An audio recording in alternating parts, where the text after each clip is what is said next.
Hey, what's good? It's Cadillaktrackz. I'm back again. This is quick tip 139, and today's quick tip is a quick tip about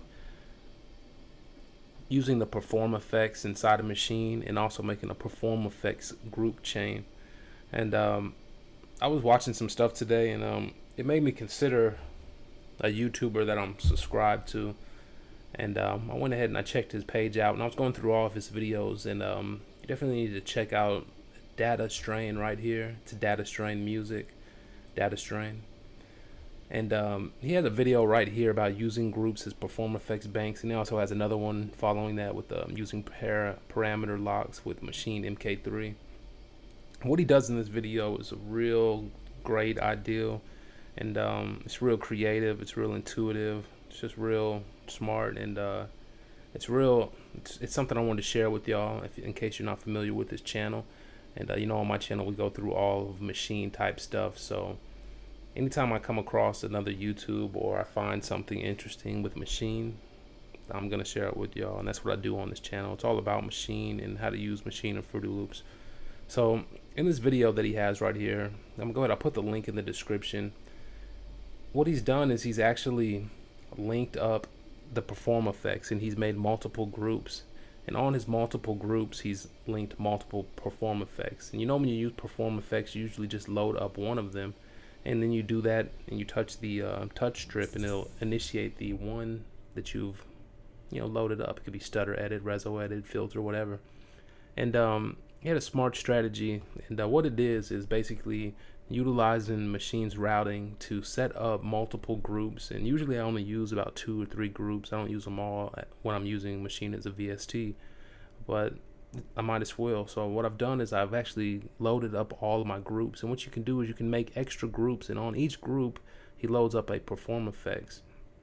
So on this one I have the stutter, on this one I have the filter, and on this group I have flanger, then I have the scratcher, I have the reso echo, and then I have the last perform effects channel. So what you're basically doing is making a chain of perform effects, and what he does is he actually takes the signal flow from your first group, which will be my drum kit. So I just loaded up a random drum kit from a machine, and I loaded up a random, you know how they have patterns. So I'm gonna go ahead and play this, and what it does is, what you can do is you can actually, once you've loaded up your multiple different effects on multiple different groups, you can push the macro button and go to output. When you go to output, you can take that audio out, or you can even do the auxiliary if you'd like, and you can actually route that. So I could route this or that, but I can actually route that, and I can route this group into the next group. So what I've done is I've routed this first group, which is my drum kit, into the perform effects, the first group, and then I'll route this group into the next group, and so forth. So C1, you can see, is routed into D1, and D1's into E1, E1's into F1, F1's into G1, and it makes a chain. So the signal flow is going through each of these perform effects, which is initiated when I push the touch strip if I'd like. And then at the very end of the chain, you have to make sure that it's going back to the master.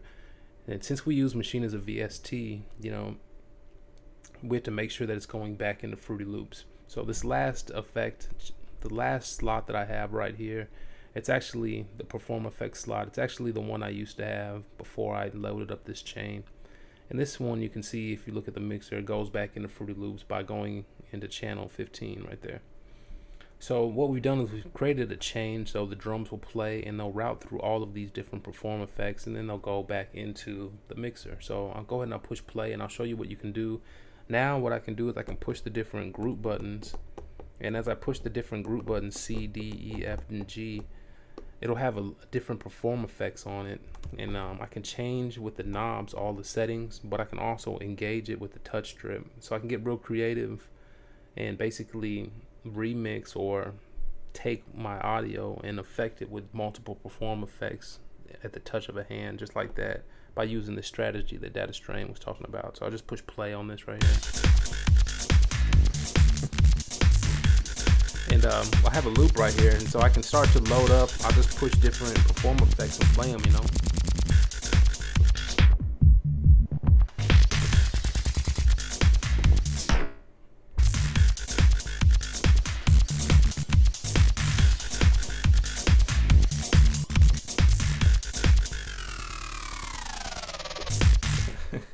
That's tight. So you can kind of like put the perform effects there and then start really manipulating your audio and triggering the different perform effects at different time like that by making this chain. So just what he showed in the video, make sure you check out his video on his channel. He's real smart when it comes to routing audio and technical hardware, stuff like this. So what we've done is just create different groups and we've routed different perform effects. That way we can use multiple perform effects at once. You can get a real unique sound. And another thing with this, another important thing, I wrote it down right here, I was going to say. Another important thing with this is the effect that, let's say I was making a beat, we can actually take all of this audio and we can actually record it. So I can, since it's going all internally and it's all inside of Maschine, I can push the sampling button and I can sample and I can go switch it to internal. And now when I'm pushing play and I'm going through my different perform effects, you can see when I switch over to the sampling channel, it's recording all of this. So I could record basically me manipulating my audio, basically taking the audio and make a sample out of it or manipulate it and record the manipulation on the fly. And then once it's recorded, you know, I'd have it right there in Maschine and I could bring that in and do whatever. So this just opens up a world of possibilities like that. You can record your freaking out the beat with the perform effects just like that by pushing the sample because it's all internal.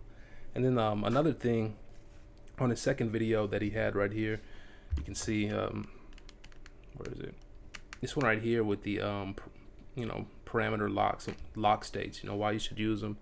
And it's real smart to use lock states when you're doing something like this, because when I load up the perform effects and I push the, you know, the touch strip, it affects some of the parameters, right? But it doesn't affect all of them. That's why you have the knobs up there. Like all of these, when I touch the touch strip, it's moving this right here for that. And when I do it on the filter, it moves the frequency, but it doesn't move or affect all the settings at once. So when you do have a chain like this, it's good to have lock states, because you would want to have one lock state with the original mix, and then you could go into each different effect, tweak it, add stuff, change the wet level and the saturation and the stereo, and just really mess with all these different ones. And you might change it completely different, and then you can just push the lock state button and it'll revert or go right back to the original. So you could really manipulate it, freak it out, and if you just messed up or you just wanted to start back over, push the lock state button, you'd be right back to where you were. Or you could save that state that you've tweaked, you know, to perfection, and save it as a lock state. So a lot of possibilities with that right there. And then one more thing I was going to say was that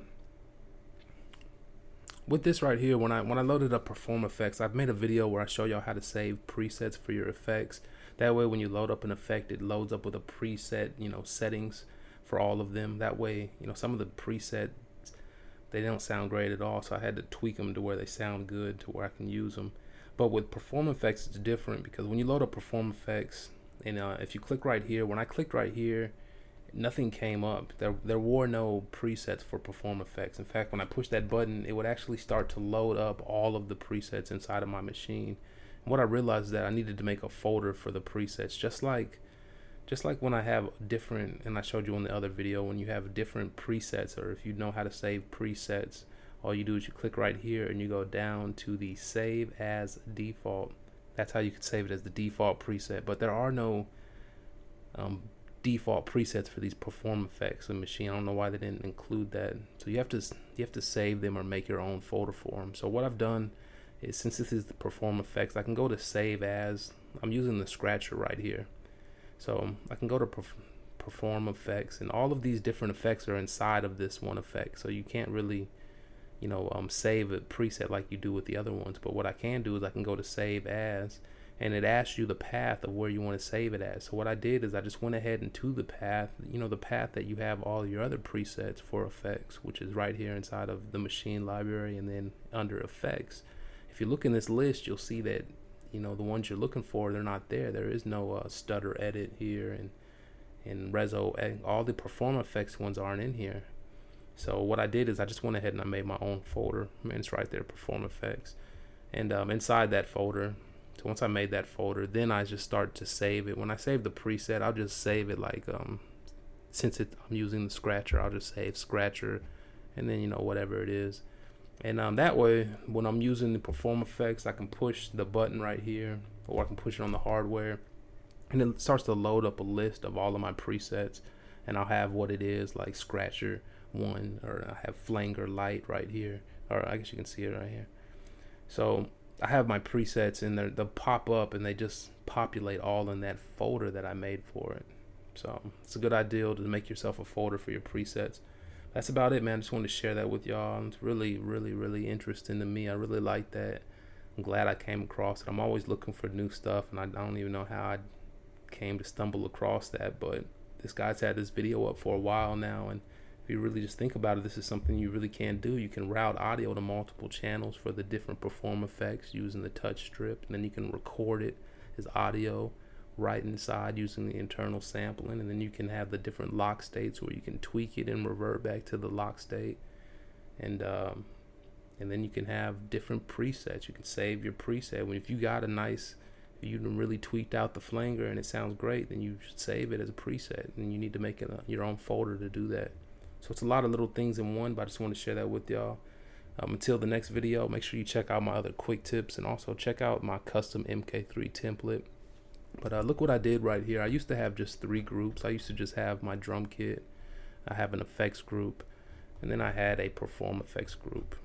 And now I have them all filled up. I have all 8 groups filled up, and I'm going to keep it like this. This is going to be my default. And the reason why is because if you think about it, these effects don't really come on until I turn them on. So they can just be sitting there and they're not going to, be affecting the audio in any way. But when I do want them, I can, have them at the push of a hand or at a moment, just by routing my audio from my original drum kit or my original group, routing it to these. And all you have to do is just push the macro button, or push the macro, go right here to where it's the macro, and go to output, and that's where you get the option where you can start to route them into each other.